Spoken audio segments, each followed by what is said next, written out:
the Forest horror movie. I realised when I sat down to watch it, I hadn't seen a horror movie in like several years, and I was not prepared emotionally for the amount of times. Are you all right? Do you want to talk about it? Oh, okay, now. I mean, I probably should talk about it since we're here. Like, why did you fancy doing a horror in the first place? Well, for me, what attracted me to The Forest was the premise of the script. Like you said, it's got this psychological element to it, the emotional human story to it. So, you know, we've all got baggage.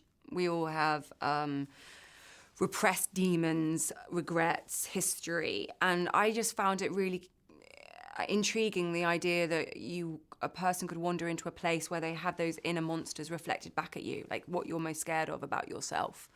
And also that essential relationship between two siblings I thought was very refreshing. You know, how often do you see that's the motivation for a lead character? So, yeah, it's got the thrills and the scares and the ride, but for me, it was also about sort of those psychological suspense thriller elements. It's extremely jumpy. It doesn't build up and build up and build up. It's kind of like, I'm going to scare you now, I'm going to scare you again, I'm going to keep scaring you continuously throughout the film. And the things that scares me most in the world is old women running towards me.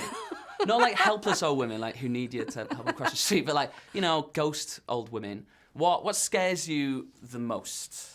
What scares me the most? Well, yes, those Zombies. you and I women were pretty scary. Oh, but once you've sat next to them in prosthetics for like 3 hours in the makeup trailer, they're complaining about being itchy and exactly. It means that when you see them on set, it doesn't have quite the same effect.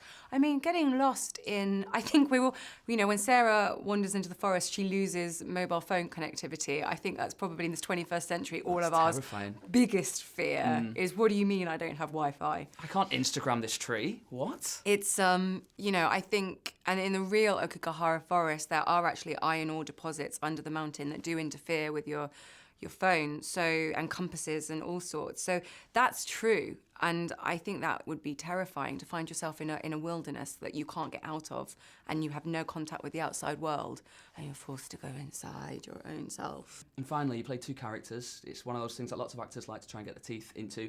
Two characters that luckily looked exactly the same. How do you prepare for a role like that? Do you watch something like Legend with Tom Hardy? Did you crack on the phone to Lindsay Lohan and be like, "Hey, Parent Trap was great. How do you get that going?" Yeah, it's a head mess up, you know, to be in a scene talking to yourself. It's definitely a bucket, you know, a tick list for being an actor, and I've just got infinitely even more respect than I had from Tom Hardy in the first place, that he did a whole movie of that, because that one scene at the beginning of the movie, I was like, I wish I was doing this more, because then I'd probably get better at it.